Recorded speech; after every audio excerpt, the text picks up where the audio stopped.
Hello बच्चों, आज हम पढ़ेंगे बायोलॉजिकल क्लासिफिकेशन के बारे में। तो बायोलॉजिकल क्लासिफिकेशन क्या होता है?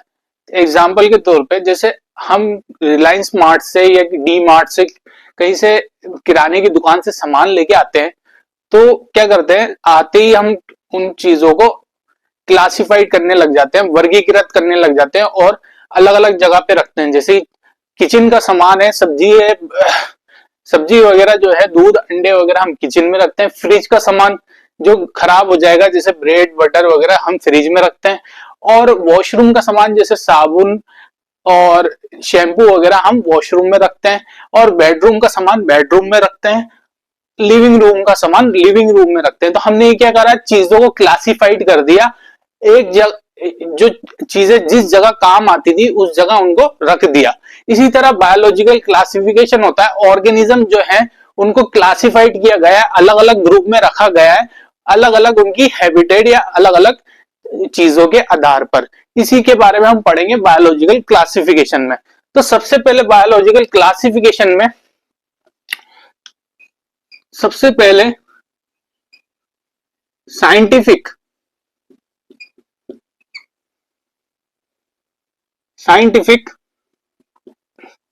क्लासिफिकेशन करा किसने? एरिस्टोटल ने। एरिस्टोटल यानी अरस्तु ने, जो कि बायोलॉजी के जनक हैं।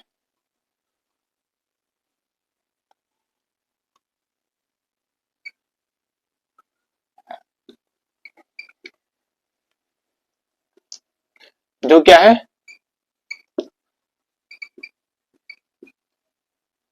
बायोलॉजी के जनक हैं।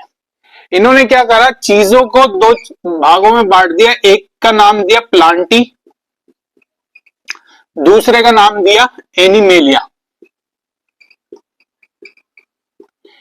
इन्होंने प्लांट्स को बोला कि जो सबसे छोटे हैं, जो जमीन में रहते हैं, छोटे छोटे से पेड़ हैं, उनको क्या नाम दे दिया? हर्ष। और जो थोड़े बड़े हैं, जिनके थोड़े तने निकले हुए, उनको नाम दे दिया शरक। और जो बहुत बड़े हैं, जिनकी पत्तियां निकली हुई हैं, तने निकले हुए हैं और फैले हुए, उनको क्या नाम दे दिया? ट्री। एनिमेलिया में इन्होंने बात करी आरबीसी प्रेजेंट है या नहीं, किसी का ब्लड रेड है या नहीं, इसके बेस पे इन्होंने एनीमिलिया को दो भागों में बांट दिया। एक को कहा इन्होंने इनेमिया, जिसमें आरबीसी क्या है? प्रेजेंट है, यानी जिनका खून क्या है? लाल। और एक को इन्होंने नाम दिया एनीमिया, यानी जिनमें ए का मतलब एब्सेंट, जिनमें आरबीसी एब्सेंट है, जिनमें red blood cell RBC absent है, खून जो है रेड नहीं होता, उनको एनीमिया कह दिया इन्होंने। इसके बाद आए सबसे पहले एरिस्टोटल के बाद। ये तो अर्लीस्ट क्लासिफिकेशन था, इसका बेस जो है वो मजबूत नहीं था। सबसे पहले टू किंगडम क्लासिफिकेशन आया। क्या आया? टू किंगडम क्लासिफिकेशन किसने दिया? कैरोलस लीनियस ने। इन्हें फादर ऑफ टेक्सोनोमी भी कहा जाता है। इन्होंने बायनोमल नोमेनक्लेचर भी दिया था, हम पढ़ चुके हैं टेक्सोनोमी चैप्टर में। कैरोलस लीनियस ने क्या करा, वही दो भागों में बांट दिया चीजों को। एक को प्लांटी में और दूसरा इन्होंने ग्रुप बनाया एनिमेलिया। और आधार क्या रखा? बेस इन्होंने बताया सेल वॉल की प्रेजेंट या एब्सेंट। जिनमें सेल वॉल प्रेजेंट है वो प्लांटी है, जिनमें सेल वॉल एब्सेंट है वो एनिमेलिया है। इसमें इन्होंने क्या रख दिया? बैक्टीरिया को रख दिया प्लांटी में, फंजाई को रख दिया, एल्गी को रख दिया, और प्लांट्स तो है ही इनमें। एनिमेलिया में इन्होंने किसको रखा? प्रोटोजोआ और एनिमल्स। लेकिन इस टू किंगडम क्लासिफिकेशन के कुछ ड्रॉबैक्स थे। क्या थे ड्रॉबैक्स? या कमियां थी, वो क्या थी? इसकी एक कमी ये थी कि ये यूनिसेल्यूलर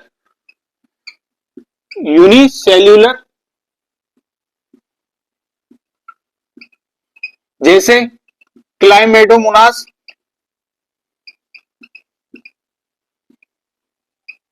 और मल्टी सेल्यूलर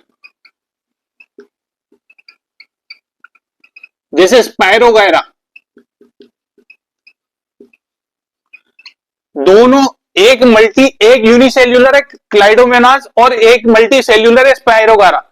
वो दोनों ही क्या है? अलग है। एक मल्टी सेल्यूलर है, एक यूनिसेल्यूलर है, लेकिन इनको इसने उठा के किस में रख दिया? एक ही ग्रुप में। तो भाई ये यूनिसेल्यूलर और मल्टी सेल्यूलर को एक ग्रुप में कैसे रख सकते हो आप? ये तो नाइंसाफी है। फिर दूसरी कमी क्या थी इनकी? प्रोकैरियोट्स और यूकैरियोट्स दोनों को एक ही ग्रुप में रख रखा है। आप ऐसे कैसे कर सकते हो? प्रोकैरियोट्स यानी बैक्टीरिया को और यूकैरियोट जैसे फंजाई, एल्गी, प्लांटी, इन सबको आप एक जगह कैसे रख सकते हो प्लांटी किंगडम में? ये तो अलग बात है। तीसरा इन्होंने बताया ऑटोट्रोपिक। ऑटोट्रोपिक यानी जो खुद खाना बनाते हैं फोटोसिंथेसिस से, और हेट्रोट्रोपिक यानी जो दूसरे एनिमल से दूसरी चीजों से क्या करते हैं? खाना बनाते हैं। तो ऑटोट्रोपिक जैसे प्लांट्स और हेट्रोट्रोपिक जैसे फंजाई, इनको आप एक में कैसे रख सकते हो? एक ग्रुप में? ये समझ में नहीं आया। अगर ये चीजें एक यूनिसेल्यूलर मल्टी सेल्यूलर में डिफरेंशिएट नहीं कर पा रहे हो आप, प्रोकैरियोट्स यूकैरियोट्स में डिफरेंशिएट नहीं कर पा रहे हो, ऑटोट्रोपिक हेट्रोट्रोपिक में डिफरेंशिएट नहीं कर पा रहे हो, तो आपका जो क्लासिफिकेशन है ये ज्यादा एक्सेप्टेबल नहीं है। अब इसके बाद क्या होगा? एक नया क्लासिफिकेशन आएगा जिसे हम क्या कहेंगे?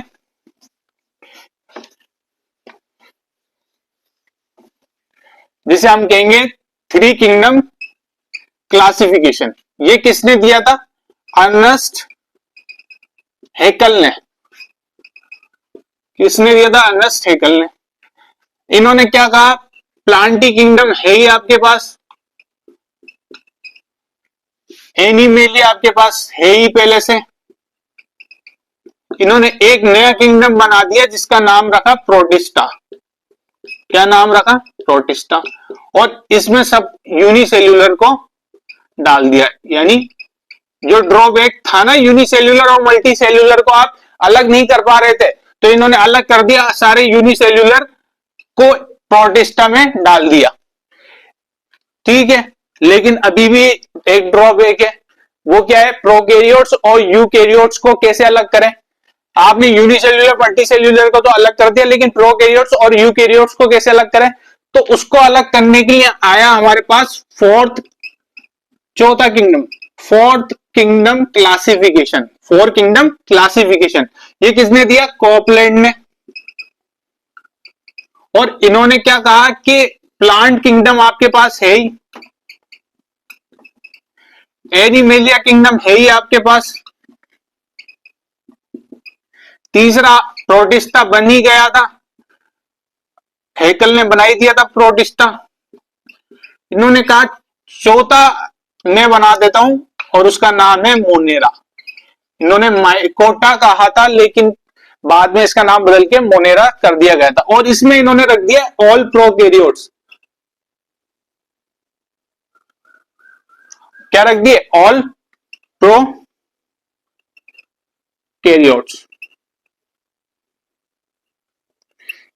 भाई यूकैरियोट्स और प्रोकैरियोट्स की भी डिफरेंशिएशन हो गया, ये दिक्कत भी खत्म हो गई। अब हेट्रोट्रॉप और ऑटोट्रॉप को कैसे हम अलग करें, है ना?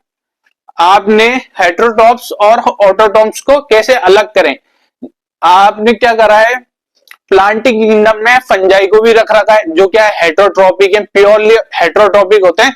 और प्लांट्स प्योरली ऑटोट्रॉपिक होते हैं। उन दोनों को एक किंगडम में कैसे रख रखा है? एक ग्रुप में कैसे रख रखा है? तो अब आया फाइव किंगडम क्लासिफिकेशन, जिसने क्या करा? ऑटोट्रॉपिक और हेटरोट्रॉपिक ऑर्गेनिज्म को भी अलग कर दिया। जैसे फाइव किंगडम क्लासिफिकेशन, ये most acceptable kingdom of classification है इन द वर्ल्ड। अभी भी सबसे ज्यादा यही एक्सेप्टेबल है। फाइव किंगडम क्लासिफिकेशन दिया RH वीटेकर ने। कब दिया? 1969 में। कब दिया? 75 साल पहले 1969 में फाइव किंगडम क्लासिफिकेशन RH वीटेकर ने दिया। इन्होंने क्या कहा, आपके पास प्लांट किंगडम था, पहले से बन चुका था। एनिमेलिया किंगडम था, पहले बन चुका था। आपने प्रोटिस्टा को भी एक नया बना के उसमें डाल दिया चीजों को। उसके बाद आपने मोनेरा बना दिया। अब लास्ट जो है मैं फंजाई बना देता हूं।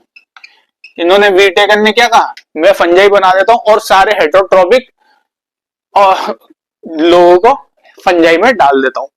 इनका क्राइटेरिया क्या था? फाइव किंगडम क्लासिफिकेशन का क्राइटेरिया या आप बोलो बेस क्या था? RH वीटेकर ने बेस लिया, इसको हम ट्रिक से समझेंगे, CPMT। री यानी दोबारा होना, CPMT central pre medical test, जो कि नीट से पहले हुआ करता था 2015 में, से पहले। ठीक है, तो यहां पर री का मतलब रिप्रोडक्शन, सी का मतलब सेल्यूलर स्ट्रक्चर,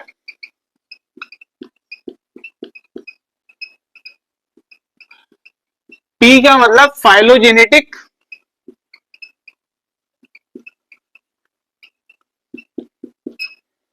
रिलेशनशिप। कुछ बच्चे कह रहे हैं सर राइटिंग सुधारो, आपकी राइटिंग बहुत खराब है।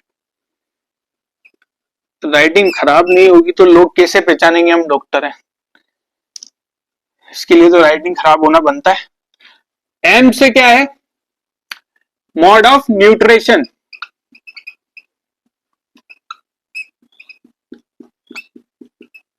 ये तो हमारी पहचान है डॉक्टर्स की, राइटिंग खराब होना, ये तो हमारी पहचान है, आइडेंटिटी है हमारी।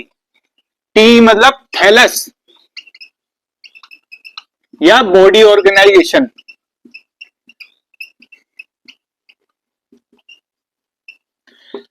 अब देखिए क्वेश्चन कैसा आता है, आपसे बोलता है which of the following is not a criteria for five kingdom classification. तो यहां पर चार, इनमें से तीन चीजें दे देगा, जैसे cellular structure, reproduction, phylogenetic, mode of. एक दे दिया उसने, बोला मेटाबॉलिज्म, तो मेटाबॉलिज्म इसमें आ रहा है क्राइटेरिया में? नहीं आ रहा, तो आंसर वो मेटाबॉलिज्म हो जाएगा। ठीक है,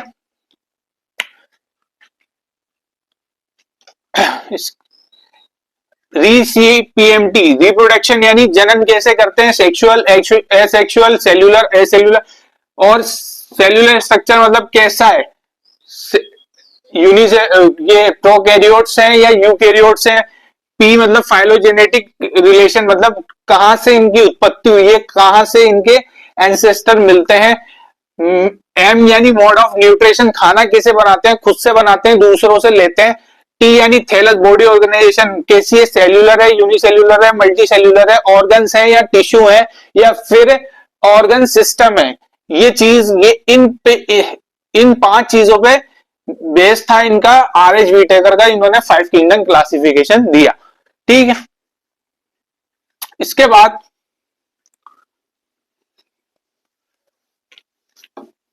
देखिएगा,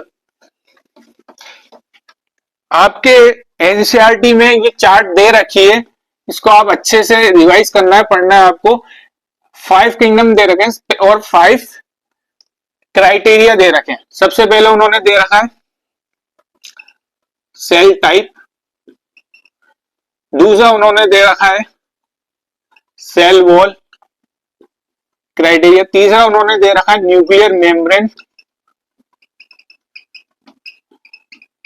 चौथा उन्होंने दे रखा है बॉडी ऑर्गेनाइजेशन,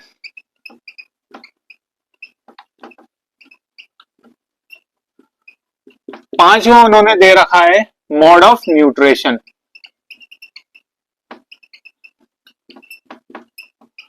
और यहां पर पांचों किंगडम दे रखे हैं Monera, Protista, Fungi, Plantae, Animalia. Cell किस टाइप की होती है मोनेरा में? मोनेरा में होती है प्रोकैरियोट्स। प्रोटिस्टा में कैसी होती है? यूकैरियोट। फंजाई में कैसी होती है? यूकैरियोट। प्लांटी में कैसी होती है? यूकैरियोट। एनिमेलिया में यूकैरियोट। बस मोनेरा में कैसी होती है? प्रोकैरियोट। सेल वॉल मोनेरा में किसकी बनी होती है? म्यूरिन की, या आप बोलो पेप्टिडोग्लाइकेन की। पॉलीसेकेराइड होते हैं ये, पेप्टिडोग्लाइकेन, पेप्टिडोग्लाइकेन। प्रोटिस्टा में किसी में पाई जाती है, किसी में नहीं पाई जाती, सम प्रेजेंट। फंजाई में काइटिन की बनी होती है सेल वॉल, ये भी पॉलीसेकेराइड है। प्लांटी प्लांट्स में सेल्यूलोज की बनी होती है सेल वॉल। एनिमेलिया में एब्सेंट होती है cell wall. Nuclear membrane Monera में एब्सेंट होती है, प्रोटिस्टा में प्रेजेंट होती है, फंजाई में प्रेजेंट होती है, प्लांटी में प्रेजेंट होती है, एनिमेलिया में प्रेजेंट होती है। बॉडी ऑर्गेनाइजेशन प्रोकैरियोट्स का यूनिसेल्यूलर होता है, प्रोटिस्टा का यूनिसेल्यूलर होता है, फंजाई का मल्टीसेल्यूलर होता है। पूरी चार्ट एज इट इज रटी हुई होनी चाहिए, याद होनी चाहिए आपको, है ना, माइंड में मेमोराइज होनी चाहिए। प्लांटी में क्या होता है? टिश्यू पाए जाते हैं और ऑर्गन्स पाए जाते हैं। एनिमेलिया में क्या होता है? एनिमल्स में ऑर्गन्स और ऑर्गन सिस्टम।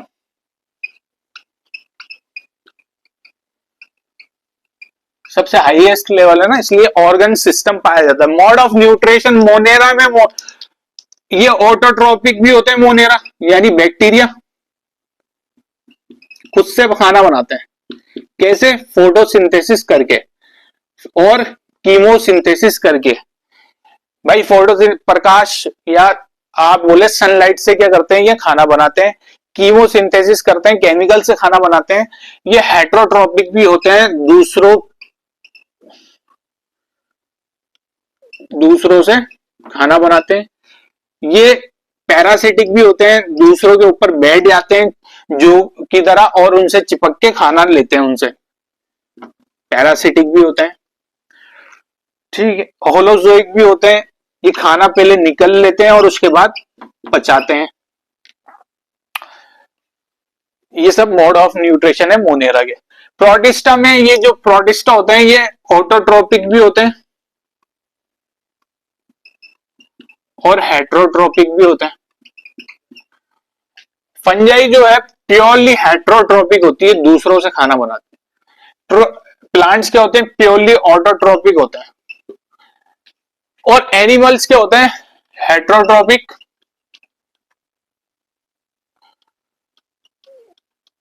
और सेप्रोफिटिक होता है, मरे हुए सड़े गले चीजों से खाना बनाते हैं। इसी तरह मोनेरा भी सेप्रोफिटिक होते हैं।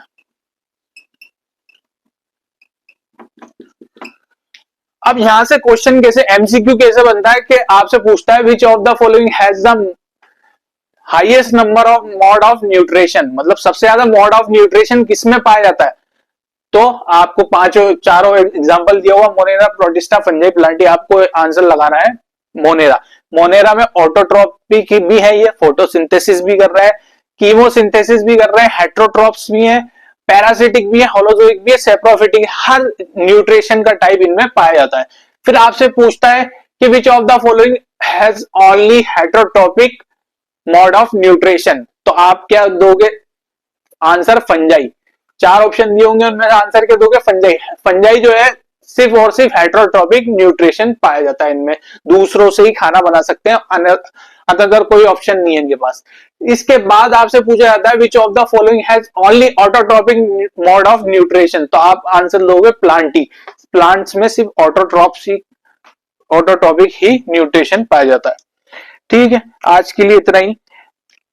देखिए अब इसके बाद सिक्स किंगडम क्लासिफिकेशन भी आया, वो बहुत सारी उसमें फिर हम जो है हमारे एनसीईआरटी में ये मेंशन नहीं है, जो चीज हमें एनसीईआरटी में नहीं है, आउट ऑफ सिलेबस है, वो हमें पढ़ना नहीं है। सिक्स किंगडम क्लासिफिकेशन आया, आर्की बैक्टीरिया को अलग कर दिया गया वगैरह वगैरह, और उसके बारे में हम पढ़ा सकते हैं लेकिन पढ़ा नहीं रहे क्योंकि हमें पढ़ना ही नहीं है। आपको ये पता होना चाहिए कि क्या पढ़ना है, उससे ज्यादा ये ज्यादा जरूरी है कि क्या नहीं पढ़ना है। आपको ये बात ज्यादा पता होनी चाहिए, ये ज्यादा इंपॉर्टेंट बात है कि क्या पढ़ना है क्या नहीं पढ़ना है ना। आप फालतू एक्स्ट्रा पढ़ते जाएंगे तो आपको क्या होगा, आपके सिलेक्शन के चांस बहुत कम है। मैंने खुद ने नीट क्वालिफाई किया है, क्रैक किया है 2019 में, तो मुझे पता है प्रॉपर गाइडेंस कैसे देनी है, मुझे पता है क्या पढ़ना है क्या नहीं पढ़ना है, और कितना पढ़ना है और कैसे पढ़ना है। तो ये सब गाइडेंस मैं आपको देता रहूंगा, आप मेरे साथ बने रहिए। Thank you.